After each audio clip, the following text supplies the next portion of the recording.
What kind of raider are you? Are you the type of raider that steps into an encounter with the hopes that it's going to be an easy fight with a big reward? Or are you the raider that your team depends on? The one that has the answers and ideas on how to make sure that your team gets that kill? If you're already that raider, well, welcome home. If you want to be that person, you have come to the right place. It's time to sit down with the Raid Mechanics.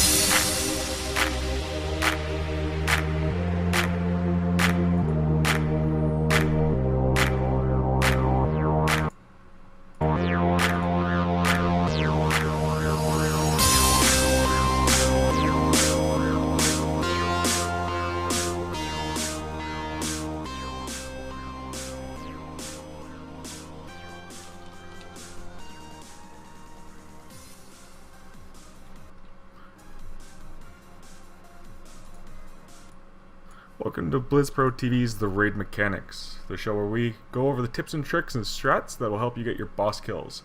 This week we're going to go over the Norushen encounter as well as the Sha of Pride encounter in Siege of Orgrimmar Normal. We'll also be going into anything to do with moving in from heroic mode raiding as a normal mode team and how to kind of make that step up. But before we get into any of that, let me first bring our mechanics. So joining us for the first time, filling in Maticus's box, we have Salty Dagum, also known as Dagum around Twisted Empire. How's it going, Dagum? Not too bad. How's it going, Lucian? Not too bad, can't complain.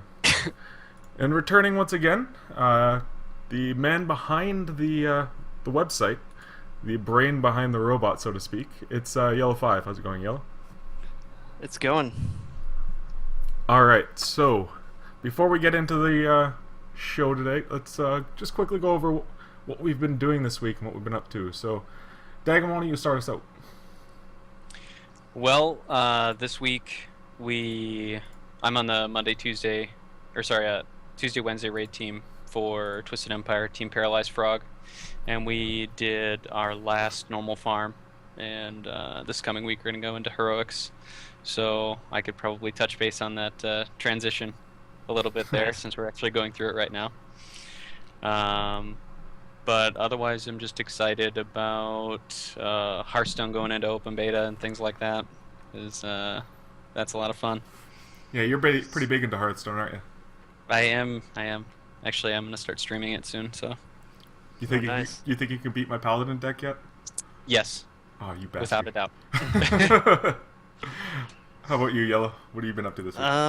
I have not been playing Hearthstone because it just makes me ragingly angry when I lose for some reason. I don't know why. I play League of Legends all the time and I get beat all the time, but for some reason I just can't take it in Hearthstone. Don't know why. How do you... Wait, you rage at Hearthstone but not League of Legends? I don't understand this. There's something about it that just causes rage. V plays it all the time, so she's higher rank than I am. I'm rank 20 because you can't get lower than that once you get to it. That does kind of seem to be the border, doesn't it? Once you get to 20, it's kind of difficult to get below that. Yeah. It literally is impossible. So. Yeah, there you go. Yeah. So I am as good as you can be while being really bad. And other than that, I've just been working on our combat log parser for World of Warcraft for the Axminster Robot site. It's just a lot of work, man, but it's going to be a fun project. I'm really excited to see what you guys have to come out with that. So am I. Yeah, we're going to hopefully get a closed beta end of the month, beginning of February sometime, so I'll hook you guys up, and we'll get a few people taking a look at it. We're going to try to make it less wall of numbers and graphs that don't really mean anything and more information that you care about to make your raid team better. So that's kind of our angle. You gonna be able to tell me how often I've died in fire to a specific boss? Yes. I think that would be an important statistic to know. We might I don't even know have if animated flames. Are there numbers high enough to actually show that, Lucian? I don't think there are numbers that big yet. Well played, sir. Well played. Alright, as for me, this past raid week has been a difficult one. My 10-man team, the weekend raid team, we kind of tripped and stumbled on a couple of our bosses this week that we should realistically have on farm. We spent 4 hours our first night getting up to and killing heroic Norushen, and that was a rough night. And then we had some issues on Sunday with a tank that was sick, so we had to make do and ended up pulling in off someone else's lockout, doing the last couple bosses in the instance, just to get some more tier pieces and such for some of our new recruits. As for my 25 man that I'm raiding with, we are still working on Heroic Siege Crafter. That fight is a pain in the ass. There's too much going on there, and on any given pull you're dying for God knows what reason, and yeah, that's a difficult fight. Alright, so let's go straight to the news. One thing that's kind of caught our attention this week was MMO Champion posted the popular character and specs for a few of the boss fights in Siege of Orgrimmar. And there's some really interesting statistics here. It seems that druids, mages, monks, and priests kind of seem to be balanced right across the board. But you notice a fairly significant decline for death knights and shamans for killing bosses from Mercius and Dark Shaman. They seem to be pretty balanced there. But as soon as you get to Garrosh, there seems to be a really big jump down. What do you guys think about this? Go ahead, Yellow. Yeah, I'm looking at these numbers and I'm trying to figure out what they mean, if anything. I mean, it's kind of always interesting to see a graph like this. And yeah, so we got Death Knights drop off, Shamans drop off, Paladins drop off, and then you get more Warlocks and more Rogues. I mean, I'm assuming Warlocks just because, you know, they're really good at killing multiple targets, and I mean, putting dots on the weapons is a really effective technique. Yeah, particularly for Garrosh, they've got a lot of tools. Paladins, I don't know. That would That kind of doesn't seem to surprise make me. any. That doesn't seem to make any sense to me, just because. I mean, Paladin tanks are in a strong position right now, I feel like, and I know as a Retribution Paladin that Divine Storm on the Garrosh fight is absolutely ridiculous. So I can't speak to the Paladin numbers, but as far as Warlocks, I would agree with what Yellow said. I mean, they're great at AoE. I don't know if, I mean, some of what I'm wondering is, you know, you see these and you wonder if maybe progression isn't a factor too. Like, how many teams out there actually haven't cleared 2 Garrosh yet? That's also right? true. Yeah, because this is looking at primarily players who have killed Mercius, Dark Shaman, and Garrosh, right? So how many of those players have killed the first 2 and are still working on normal mode Garrosh? Yeah. So that's also Garrosh something to is think so about. much harder than all the other normal bosses. I wonder if it's a different sample that they're looking at for the Garrosh fight. Well, is that to say that raid teams with rogues and warlocks are just generally more effective because of the ridiculous damage output that those 2 classes have? Does it make the DPS checks a little bit easier to meet, maybe? That's it, man. Nerf rogues and warlocks. There we go. That's Problem basically solved. what the chart means. That's it. Did we just win the internet? Well, by my looks of things, it's looking like Nerf druids and priests, because they're roughly about 12 to 12.5% across the board on all 3 fights. Sorry. All right. Well, I think we've covered that. There's not too much more on that discussion, I don't think. So let's jump right into our first encounter this week that we're covering, which is going to be Norushen.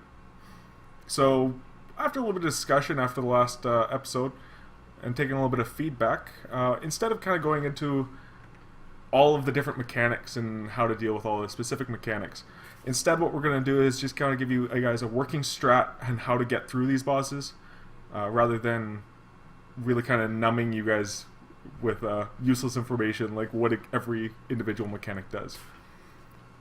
So, for Norushen, this is a 2-tank fight. You need 2 to 3 healers, and we'll get into that as to why you can 2 heal it and the benefit of 2 healing it versus 3 healing it.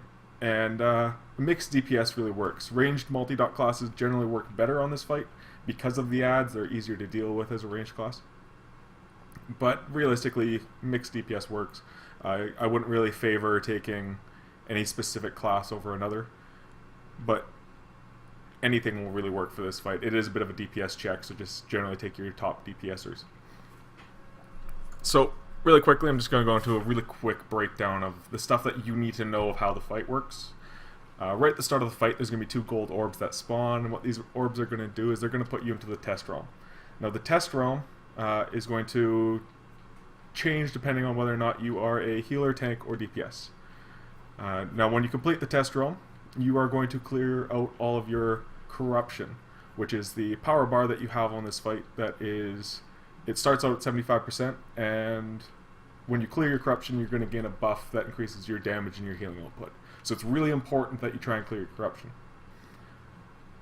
Outside of that, when you're in the main realm, there's a couple really quick mechanics that you have to deal with. Adds are going to spawn from the DPS being down in the test realm. So as the DPS kill their adds in their test realm, those adds are now going to spawn up on the main realm. In doing so, that you now need to deal with those adds in the main realm, and primarily the large adds tend to be the bigger issue here. Now, what's going to happen with the large adds is they're going to drop purple orbs when they die that pulse out damage. When you pick up these orbs, you then also increase your corruption. So there's a couple strategies on how to deal with this. Why don't we really quickly go with how we, as individual raid teams, kind of deal with picking up the orbs and who do we send down first and so on and so forth. So what do you do, Yellow, for your raid team? Right. I mean, this is kind of one of the big sticking points for a lot of teams. If you're not doing enough damage, you're going to die on this fight. The enrage timer is really the most difficult thing about the fight for teams. Just learning it on a new difficulty level. Going from the previous tier to normal mode, it's going to be a little hard for you. Going from normal to heroic mode, it's basically the same fight. You're just going to need to do more damage. And the order that you pick to send your people down is going to have a huge impact on how much damage your team will do. The way we like to do it for a 10-man raid is we like to send 2 DPS down first. Usually these are melee people, because the ranged people have an advantage killing the adds, so letting them sit longer without the high damage buff is not as bad. So we'll send 2 strong melee characters down first. You tell one of them to kill big adds first and one of them to kill little adds first, so you don't spawn both the big ones at the same time. And then so they go down, and then you send a tank and a healer down into the second group. That way, when your healer is down there, you also have a tank, and you're not spawning a bunch of adds that are gonna, overwhelm the one healer you have left on the upper realm. And then you send 2 DPS down, and then a tank and a healer, and then you can decide whether you want to send the last 2 DPS down or not send them down at all. It really depends on how low you've gotten the boss at that point. So, the quick version is 2 DPS, tank and healer, 2 DPS, tank and healer, 2 DPS. And that's your whole team there. Now, when do you do that cutoff where you're not sending down DPS? Is it about 50% or lower, or? Yeah, some people say around 50%. If the boss is at 50% and those last 2 people haven't gone down, you're going to kill them faster by not sending them down. Okay. But really, you can just play with that with your raid team. If you're still dying to it, you can try sending them down. See what happens. No, Dagum, you raid with Team Paralyzed Frog. What do you guys 2 heal this or 3 heal it? It depends week to week, but most of the time we 2 heal it. Okay. When you guys 3 heal it, does your order, where you guys kind of place that 3rd healer? Is it the same kind of order, or is there anything special you guys do, or? Well, actually, I believe, and I'm not entirely certain, but I believe we actually have tanks and healers on one orb, and then DPS on the other orb. And then we've just got an order for the DPS, they go down. Okay, so kind of sending down one person at a time sort of thing, depending on which orb's coming up. Okay. Yeah, now my first kill on this fight, what we actually had to do is we 3 healed it at the time, because we weren't really sure about the damage output on it. And what we ended up doing was very similar to what Yellow did. We sent down 2 DPS to start, then a tank and a healer to make sure we weren't getting an add up when we had a tank and a healer out. And then we would send down 2 DPS, a tank and a healer, and then the last DPS and healer would go down. Now that last healer, depending on where you are, you might not actually need to send him down, but it generally, because you're needing to deal a little bit more damage because you aren't sending down 6 DPS throughout the fight. You're probably going to want to send those last 2 down if you are deciding to 3 heal it, simply because your healers are probably going to need to pick up orbs, because you now need your tanks to have the damage output to make up for losing a DPS. So that's something to consider if you are going to 3 heal it. Now really quickly, let's just kind of go over the test realms and how to do those. So Dagon, why don't you just start us off with the DPS test realm? Sure. The DPS test realm, you'll get down there, and there'll be one ad that's large that moves around the room, and then there'll be 3 small ads, and those stay stationary and they fire projectiles at you. You'll burn down the large ad right away as soon as you get down there, and then what I tend to do, because I have a dot that I leave after my attack, is I'll get the small ads down very low, say like 5-10%, and then at least for the first one, and then move on, and then it will die right when I kill the second one, so that way I spend the least amount of time in there as possible, so I can get back up and try and kill ads and get everything stabilized again, because being down there is not great for the rest of the raid. Okay, now what about the tank test, Yellow? Tanks are pretty easy. The game kind of guides you through what you need to do. Titanic Smash, you want to get out of the way of it really easy. He has a big spell that he uses that you got to interrupt it or else he'll blow you up.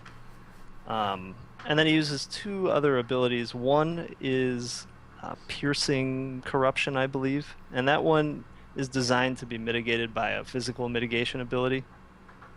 Most tanks have one, like a dodge mechanic or a shield block or Shield of the Righteous.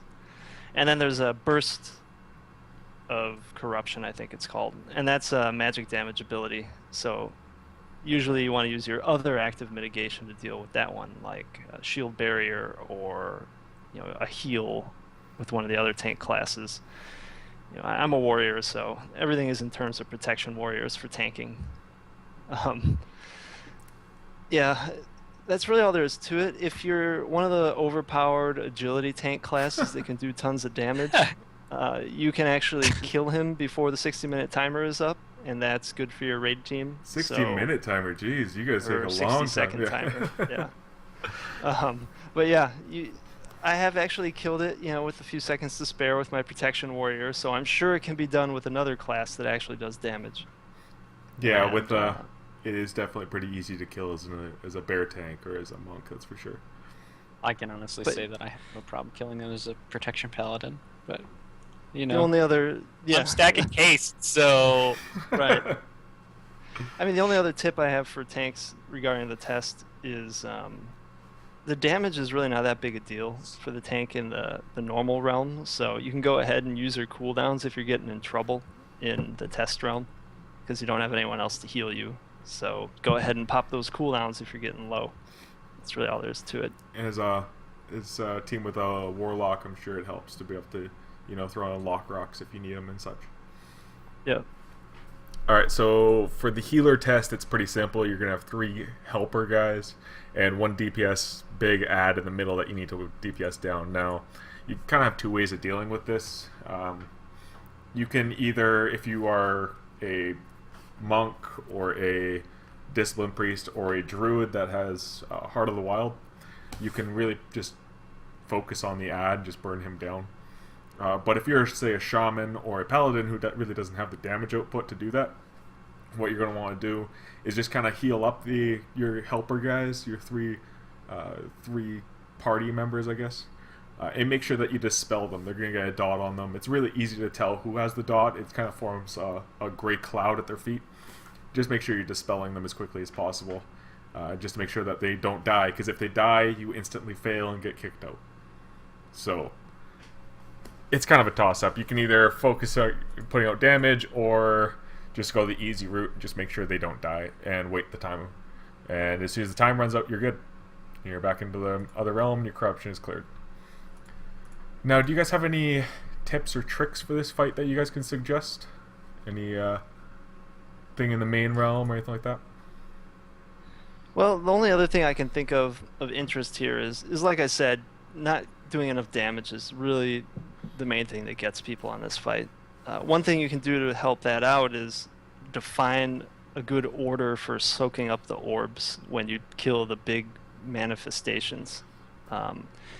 Generally, you want somebody who's about to go down to soak up the orb, because then they can just get to 100 corruption and then immediately go clear it. Yeah, so it's you not don't want really hurting them. Yeah, you don't want like somebody who's going to stay up for a long time picking it up and then doing less damage or less healing.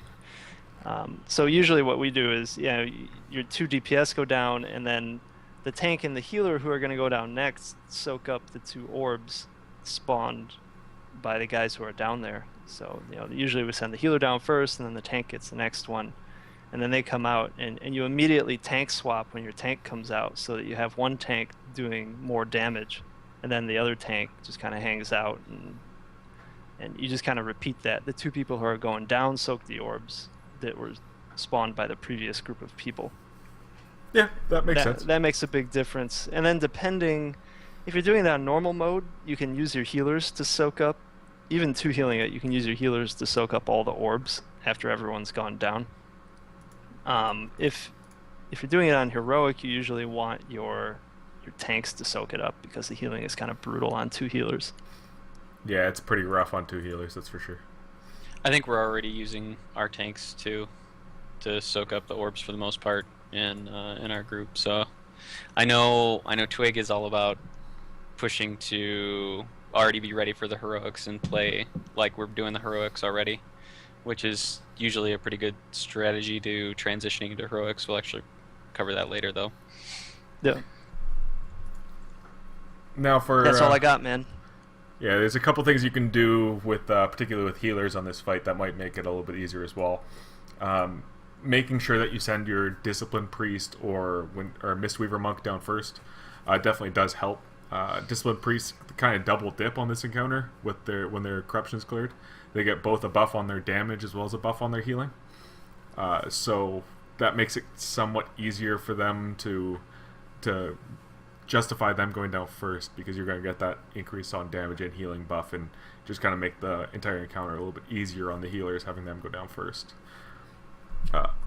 Outside of that, if you are having to 3-heal it, having your healers pick up orbs isn't that big of a deal.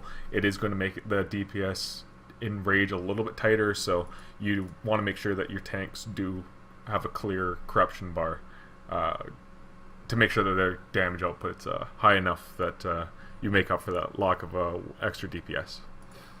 Now, something that I've run into on this fight as a shaman healer, if you are going to use your fire elemental or your earth elemental when you are in the test realm, you have to make sure that if it gets the dot, you dispel it. Because if your elemental dies in the test realm, you still fail. I don't know if this is a glitch or a bug or what, but I've popped out of there a couple times and been like, what did I do wrong? I don't get it. It's punishment. For playing a That's shaman. what it is. Mm-hmm. Alright, so I think that pretty much covers that encounter. There's not a whole lot to it. It's basically just a hardened rage timer. You need to make sure your DPS is high enough that you can get through it properly. If you are struggling on your DPS, just kind of work around trying out 2 healers and so on and so forth, if it is your first kill. If it's still struggling after that, running 2 healers, say the healer in rage or the healer output isn't high enough or something like that, consider using outside cooldowns like Ancestral Guidance or Nature's Vigil to help mitigate some of that pressure on the healers. So why don't we move on to the Sha of Pride? You guys ready for that? Do you guys have anything else you to add in on Norushen? No, I mean, the only thing I'd add real quick is just if you have an interrupt, use it. I mean, it sounds like something... Yeah, I mean, it sounds so simple, right? But those small adds do cast damaging spells. So yeah, I mean, they're pretty serious on heroic too. That's something I So it's forgot. good practice. Anything you can do to, like, it sounds stupid, it sounds really innocuous and like it's nothing, but anything you can do to reduce damage, it helps your healers. As someone that used to raid heal during Burning Crusade, please interrupt. I beg of you. Yeah, interrupting those, they can also be stunned, I believe. Yes. I don't know if Solar any Beam other... is great. Yeah, that's right. Solar Beam because works. they don't move. Yeah. So So if you see a big group of them stacked on top of each other, try it was a druid throw a solar beam or something like that. That definitely does help. Yep. Yeah, I forgot about that aspect of the fight. Those stupid ads. All right, so moving on, let's start with the Sha of Pride encounter. Now this is another encounter that's 2 tanks, 2 to 3 healers, mixed DPS. The only real big benefit to bringing a specific DPS on this fight is Death Knights. Having a Death Knight being able to death grip the large ad from the back of the room into the group makes dealing with that large ad significantly easier. Now, if you don't have a Death Knight, what you're going to want to do for that is just move specific people back there to interrupt it, stun it, and so on and so forth to work it down as fast as possible. Now, the main strategy on this fight, there's a couple of different mechanics you have to deal with. Having the DPS and healers group up in 10 men behind the boss, and having the tanks, both tanks in front of the boss. Now the reason why you do this is that there's the 2 prisons on either side of the room that you have to deal with in 10 men. One can be dealt with, the one in front of the boss, primarily between the 2 tanks. Whichever tank is currently tanking the boss just takes the closest marker. The tank that is off tanking takes the further marker. And for the opposite side, just making sure that you have a couple DPS and healers assigned to dealing with the prisons. Now, the reason why you stack up behind the boss is there is a buff on this encounter that makes it substantially easier to deal with. It is called... What's the buff called again? I can't remember what the buff is called. Gift of the Titans? That's it. Gift of the Titans. That's it. Alright, so Gift of the Titans is a buff that it's going to be put on in 10 man it's a single healer and 2 DPS. In 25 man I believe it's 2 healers and 4 DPS. And as long as those people are grouped up and stacked within, I think, 3 yards of each other, they're going to gain a 15% damage and healing output and not gain any pride while that buff is up. So I believe it stays up for 20 seconds or 15 seconds or something like that. It's 15 seconds, and that's the debuff that you get. And then the debuff that you get that's the bonus damage is also 15 seconds after everybody's stacked up within 8 yards. So is it 8 yards? Okay, I thought it was a little. Yeah. Oh, jeez. For some reason, doing it on 25, I thought it was tighter than that because it never seems like you're getting the buff. But I guess that's just because not everyone there's just moves a lot in. of people, and people don't stack as well on 25 for some reason. I don't know why. It's frustrating getting it, moving into the group, and just not getting any buff out of it. Anyways, yeah. So this is a buff that's really actually important for healers on this fight, particularly because you have a debuff that gets applied to a bunch of random raiders. I believe it's 2 at a time during this time where you have this buff, the Gift of the Titans buff. That's going to do a lot of damage. It needs to be dispelled, but dispelling it actually gives you pride. So if you're 2 healing this, it's pretty simple. Whichever healer has the buff does the dispels. If you get behind on your dispels, just call it out and have your other healer take a little bit of pride and just get a dispel out. But if you are finding that you're falling behind on heals or something like that during this part, you're probably going to want to try and 3 heal it. Now, it is definitely a 3 healable fight. The DPS requirement isn't excessively high. The enrage is more so, can you kill the boss before he kills you? So it's kind of your call as a raid leader as to what you want to do, how many healers you want to bring. I would personally suggest that if it is your first time killing it, bring 2 healers. Now, what do you guys think is probably the most common thing that people wipe on in this encounter? I would say, well, when we were doing it, the most common reason that we wiped on this fight is because you got that one crazy damager, like, a Death Knight, a monk or somebody doing so much AoE damage that he pulls aggro from all the ads and just gets it completely obliterated, and then the fight goes downhill from there. Yeah, no, the ads are those the ads from Self-Reflection? Is that the ones you're talking about? Yeah, the Self-Reflection ads. Yeah, so losing a DPS to those is a big no-no. That's pretty much the most common cause of death on this fight. And then they'll be like, look how much damage I did, guys. That's pretty much it. In other words, DPS, keep your E-Peens in your pants. It's Yeah, not the best thing for the raid team. What? I don't understand what you're talking about. What? Like, there's no such thing as too much damage. Foreign concept. I don't understand. I mean, if you have one guy who's just going to get aggro no matter what because he's a rock star damager, make sure you just use some cooldowns on him, especially as you get towards the end of the fight. I've never had this problem because when the ads spawn, I just cast in my rotation Hand of Salvation on myself, and then I cast Divine Storm like 7 times in a row. So There you go. what's See, aggro? but that's I don't smart. understand. That's smart use of game mechanics. That's a solution right there. Yeah. That's not a problem. All right, so that's kind of one of the things that's going to cause you to wipe on this fight is, DPS getting too heavy and pulling too many of the small ads and just getting run over, particularly later on in the fight when you're dealing with having 14 or so of those small ads up. Another part is probably going to be Swelling Pride. Now, Swelling Pride kind of works with how much pride you currently have on your pride bar. Now, depending on how much pride you have, you're going to have to deal with a different mechanic here. The first one is between 25 and 49 pride. You're going to have to deal with Bursting Pride, in which everyone needs to move out of it. It's going to spawn at your feet when the boss uses Swelling Pride. And if you're still standing in it, not only are you going to get hit like a truck, Swelling Pride already does enough damage, and then taking that extra damage, you're probably going to die from that. So just make sure you're moving out of it. Now, what makes this really confusing is when you get up to the next stage, which is the 50 to 74 pride, and this causes projections. Now what projections are is it's another AoE on the ground that has a little green arrow pointing down on it, and you need to make sure you move into that projection. If you see a green arrow, you are the only one seeing that green arrow. That's the way it works. You're not seeing anyone else's green arrows. You can't see anyone else's green arrows. So Nobody can save you. Yeah, nobody can save you. There is no helping you. You need to move into it, or you are going to effectively wipe the raid. So make sure you are running in and running into those projections.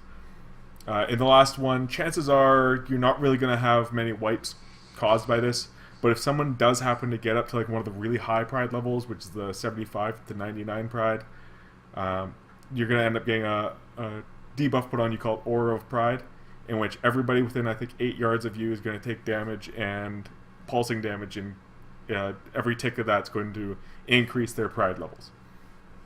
Once you I've reach... actually seen this happen in LFR. Oh, in A LFR, lot. it's a gong show. A lot. It's a mess in LFR in this. See, healer is just dispelling on cooldown. They've got no debuff or anything like that on them. They just want to dispel, and they get like 100 pride in the first 30 seconds of the fight. Yep. Anyway, sorry, I didn't mean to derail. I just No. when you brought this up, like especially when you said how do people wipe on this fight, Well- if you saw the big smile on my face, all I could think of was LFR. So Yeah. I mean, once you get all the way to 100, don't you turn into a Sha and you get like a And you big get a damage buff. bonus? Yeah, you get a damage buff, you so... get huge damage Yeah, bonus I mean- until he casts what is it, Swelling Pride? Yeah, then Yeah. it just Yeah, kills you. and then the you- next time he casts. right. No, and then he mind controls So- you. He MCs you, and then Yeah, you run that's around right. trying to kill everybody else. Yeah, exactly. Oh, sweet. So you can be... So if you time it up well, you can use that buff to pad the meters. Oh my god. New So strategy.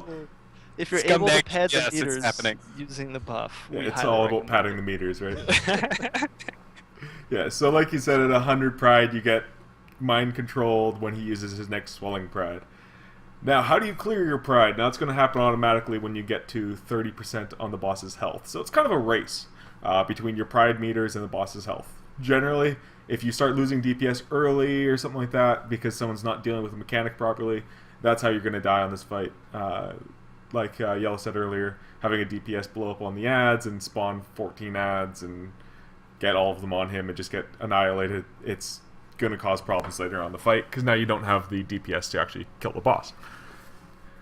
So, is there any special things that we need to know about each specific, position in this fight? Yellow, why don't you take tanks? Is there anything special for tanks on this fight? So as a tank on this fight, it's probably the most boring fight that you're going to do in the entire zone. Literally, the only thing you need to do is when DBM yells at you and says the other tank has mocking pride, you press taunt. And then you just stand there and you hit him. You have to deal with your prison on your side. That's really easy, though. Really, you should find something else to occupy yourself so you don't fall asleep. That's my biggest recommendation as a tank on this fight.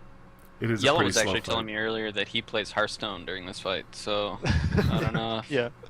You'd think I you'd tend be a to higher win rank, more right? during this fight. That's how he got to rank 20, right? Was during Sha of Pride. Right. It's the only time I play Hearthstone because why the hell not, right? Nothing else to do. All right, what about DPS, Dagum? Any suggestions for tips you can give on this? I mean, it's really important to get interrupters on the big ads in the back, like you mentioned. It's great if you have a Death Knight. We do. So we have a Death Knight, Death Grip that right into the raid, and then we AoE it down and interrupt it. The other thing is just pride management. So one of the things that that I do is when swelling pride or when self-reflection happens and the ads pop up, you just shift away, and I'll move to the left or to the right and just move significantly far away so that no one's by me, so that I don't generate any additional pride. Really, the key thing is keep that pride low, because if you can keep the pride low, then you'll probably kill the boss. I mean, yeah, the lower your pride, less mechanics you have to deal with, essentially. Right, exactly. Yeah, so what he's talking about moving away is during swelling pride, I believe it's anyone within 8 yards of you gives you additional pride?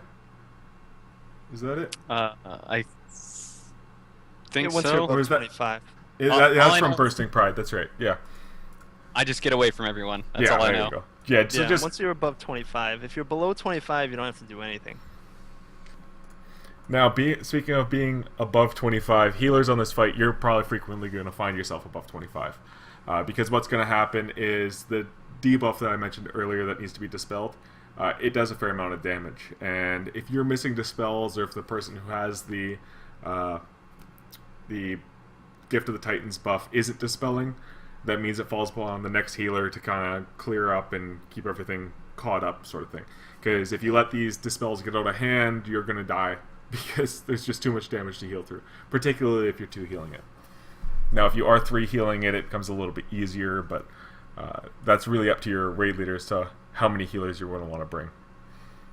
Now, the other mechanic that healers are really going to be able to help with on this fight is Swelling Pride. Having specific cooldowns for it, kind of lined up specifically for it. They roughly happen, I believe it's a minute apart. So your 3-minute cooldowns will be up for every third one. So what I generally have is, we have a paladin that uses Devo on the first one. We'll have a shaman use Healing Tide Totem, and then have DPS use things like Ancestral Guidance or Vampiric Embrace, Nature's Vigil, to kind of just help out the healers and make it a little bit less impactful and less likely that you're just going to have someone drop from full to dead right away off that Swelling Pride. Generally, that's not going to happen. You won't have someone just go to full to dead, but if they do screw up on a different mechanic, it can happen. So just make sure everyone's aware of the different mechanics in the fight, particularly if you are going in here for the first time. If you have this on farm, if you're farming all the way through normals, you could probably solo heal this, honestly. The damage output isn't insane. The tank damage is pretty minimal. There's been discussion on my raid team of actually having our Discipline Priest just solo tank it, or solo heal it, sorry. It's an impressive Discipline Priest. Yeah, she's in the chat room, I believe. Well, no, I mean to solo tank it. Oh, yeah. Well, Do the tanking and the healing. I don't care. I'm a discipline That's right. priest.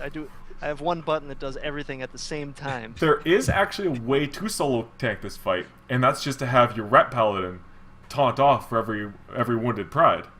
Look, right here. I'll do it.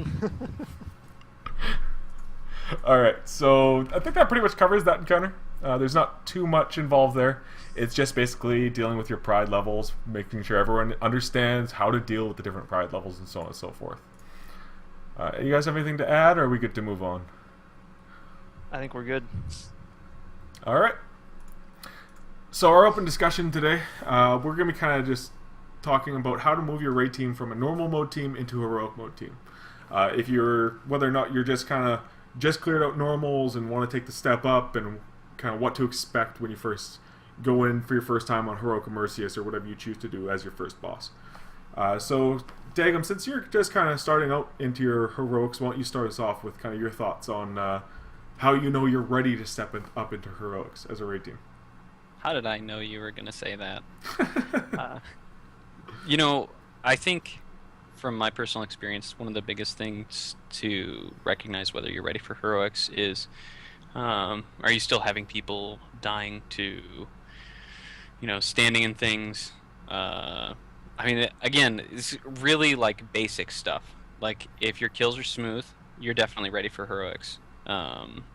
If they're not smooth, take a look at them, see what's maybe easiest, and try and pick and choose your heroics, and see if you can maybe gear up to get that. As far as like gearing up and when you're ready for heroics, that's going to depend on the skill level of your team. It's really hard. This is kind of a nebulous concept that I don't have any personal weight. Each individual scenario is going to be gauged differently, right? So you're saying basically it's going to gauge on, the strength of your team. Yeah. Your healers can be a little bit weaker geared if they're stronger healers, and so on and so forth. Right, exactly. And like if you have DPS that are frequently putting up, 200 plus thousand, then you've got good DPS, right? Yeah. I mean, I know our Garrosh kill last week we had, I want to say, 3 people in the neighborhood of 220 to 250,000. Okay. So, I mean, if you've got heavy DPS, you're probably okay to move forward. And like I said, you can have some people that are stronger that can make up for, like, if it's a healing intensive fight, just by getting it through it faster with your DPS, you can reduce some of the strain on the healers. So. All right. So how about you, Yellow? Since you've got a couple heroic bosses already under your belt, why don't you keep going on this? What are your thoughts on kind of taking your first steps into heroics? Yeah, so this is our 3rd week, I want to say, really doing heroic raids. And, heroics are slower going than normal mode. I mean, you're going to take several pulls, like 20, 30 pulls or more, depending on the boss, to actually learn these heroic bosses and beat them. So the first thing you have to ask yourself is my raid team into that? Like, do these people just come here every week and face roll a bunch of bosses, or do they actually want to have challenging fights? I personally like challenging fights. I think it's really boring to just go do really easy bosses. We were getting to the point on normal mode where, this is a good sign that your team should move on in normal mode. We could just one-shot, like, steamroll the entire instance, and we were disenchanting almost all the loot at this point. Yeah. So at that point, it's like, well, why are we even doing this anymore? Let's do something more interesting. It's So about the like, all right, let's Warforged go. gear, right? Yeah. You farm for 1 billion years, and maybe you'll get that Warforged piece you want. And then the first heroic boss we killed, we get Warforged pieces. So. Yeah, not to derail it at all, but after doing some 25-man raiding versus 10-man raiding, there's so many more 25-man Warforged pieces than there are 10-man. It's ridiculous the number that drop in 25-man. It's like night and day. I'd even like to say, Yellow's point of there being, like, whether or not the raid wants to even do it, that is easily the number one question you should ask. Easily. More so than, is your raid team even ready? Because if they don't have the drive to do it, if they don't have the desire to do it, then why are you doing it? Because ultimately, At the end of the day, it's a game, and if you're not having fun, then why are you playing? Yeah, some raid teams that want to stay together and like to raid each week, if heroics just, like, you just don't think your team has the skill or just doesn't have the interest in it, you should just make alts and then start a new raid team with new characters or something like that. That'll be a hell of a lot more fun for your team than doing heroics. Or even something that I've thrown about doing is going back to the previous raids and doing the metas for the mounts. Why not? I don't know about you, but I want to fly around on a pterodactyl. Achievement runs are pretty fun too. Like doing all the normal mode achievements. It kind of gives you an interesting look on the fight. Except for Thok. Except for Thok. That was kind of fun. Never do the Thok achievement. The achievement sucks. I thought it was kind of fun. Also, while we're talking about achievements, I'd just like to mention real quick, maybe not a lot of people know this, but you can actually go into flex mode with for Siege of Orgrimmar, and you can do the meta for the mount in flex mode. Yep. So not a lot of people know about that. It's something that I know we're going to try and do and get in there and just get that mount and get out. Yeah, for no gear, but you know. Hey, who cares, man? I want a mount. Come on. So, enough. you know, assuming that your team actually wants to do heroics and that they're not just on crack and they're actually able to do heroics, like the main thing you got to do is even if you're like, all right, we need to get a little more gear before we start, you should start practicing some of the techniques in normal mode that you're going to use in heroic mode. Some of the most important ones, I think, are you can't just say, you can't just randomly heal in a heroic fight. You have to give specific assignments to your healers, or else you're going to get overwhelmed by the extra damage that's coming in. And you need to use cooldown rotations on a lot of fights.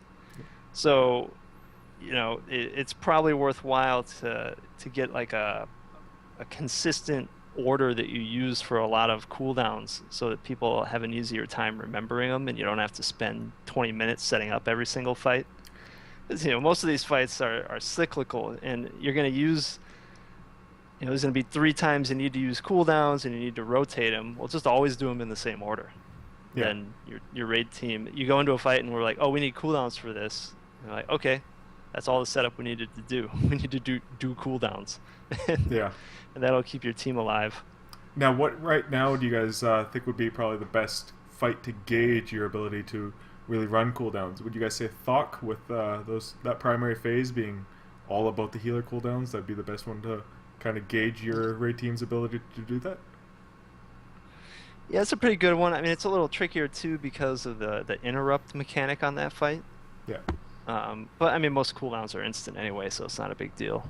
But yeah, I mean, that's most. a good one. Tranquility, a couple other ones. I guess they're not Tranquility. Divide Him from Priest. There's a couple of them that are still casted. One of the great things about bringing a paladin into that encounter, again, hey, I play a paladin, man. Everything's always going to come from the paladin viewpoint. But one of the great things is with Clemency, I can actually use Hand of Protection twice. So I can, since we 2-heal that, I can actually Hand of Protection both our healers in one phase, and then Devourer in another phase for that interrupt. And Hand of Protection actually prevents the interrupt. So our Druid healer, I'll Hand of Protection him, and he immediately, as soon as he sees that buff go up, he Tranquilities. So it's fantastic. So we run for a very long time in those, and Thok has gotten a lot easier because of that. Do you guys run the 1 tank 2 healer strat on that? We do, actually, yeah. That's a fun way of doing that fight. It makes it really short. Yep. Yeah. Last week, I actually recorded it, so I could show you. But remind me to show you later because it was pretty funny. Last week, our paladin healer accidentally taunted Thok right when he breathed. Oh, jeez. And it wiped the raid. And we got him down to 700,000. So we had a 700,000 wipe. And it was just... It's probably the most perfectly timed, imperfect taunt. Like...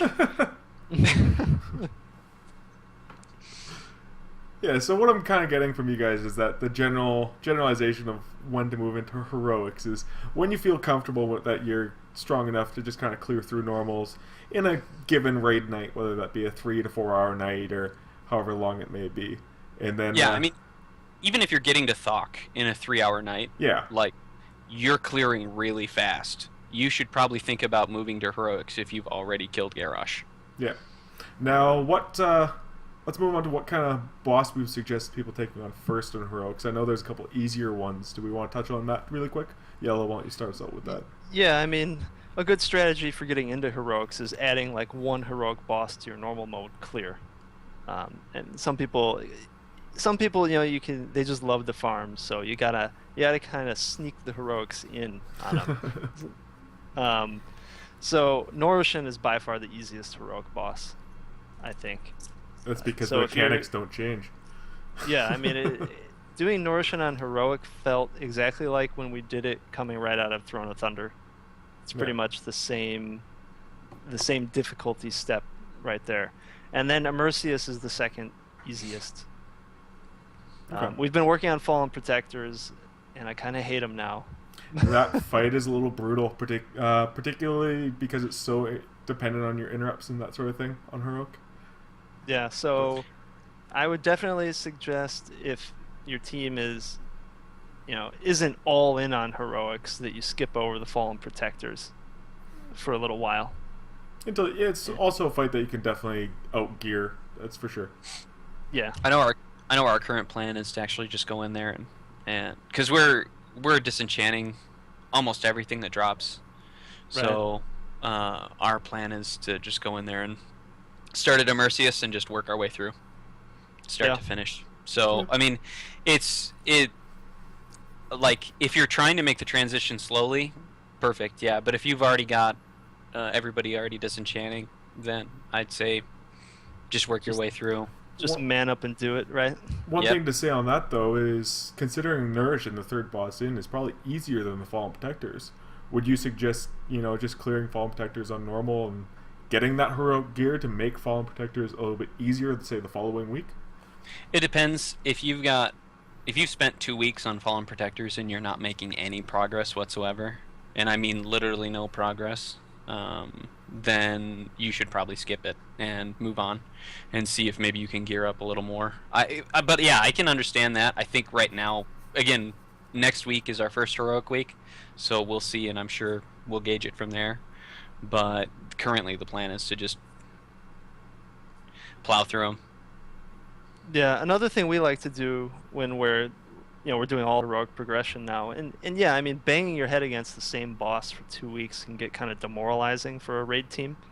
I mean, if you think about it, it's not that long. Back in the day, it used to take us way longer than that to kill some bosses, like back in Molten Core and Blackwing Lair. But perspective is different now.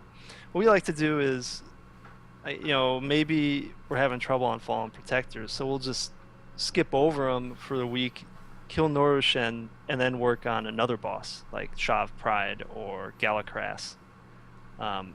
And then we'll just reset it and kill Immersius again, work on the Fallen Protectors. If we're still not killing it, just go get our Norushen kill for the week. So sometimes we'll just pick 2 bosses that we're working on progressing at the same time. So when one gets old, we'll just skip past it and then work on the other boss for a week or whatever, and then do it like that. That kind of keeps it fresh.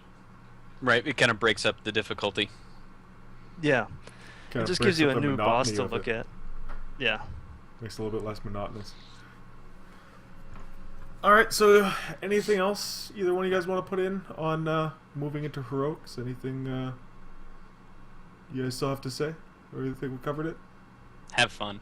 Yeah. I mean, enjoy the challenge. I mean, this is the sharpest memory in my mind. It wasn't even a heroic encounter, but I think anybody that was raiding at the time will agree that it was one of the more challenging bosses that Blizzard's ever released. Is my first kill on Yogg Saron. One of the more complex fights I've ever done. The guild I was in, we killed him in the second week that Ulduar was released.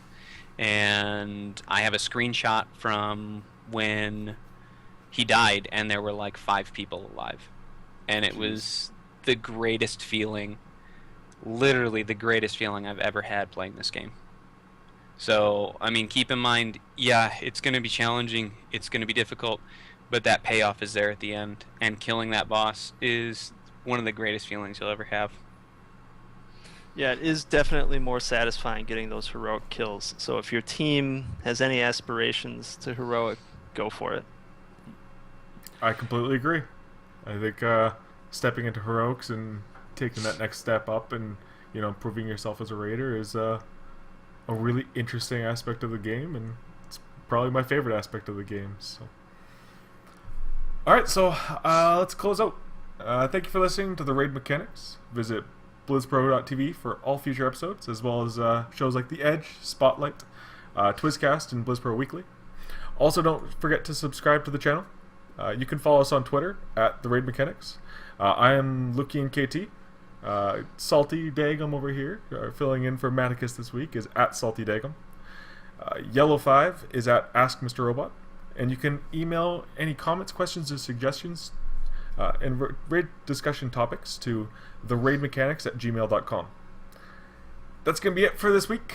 We'll be back next week to break down the next boss in Siege of Orgrimmar Normal, and hopefully attack some of your emails as well. So until next week, get that next kill. Thanks for tuning in. Bye.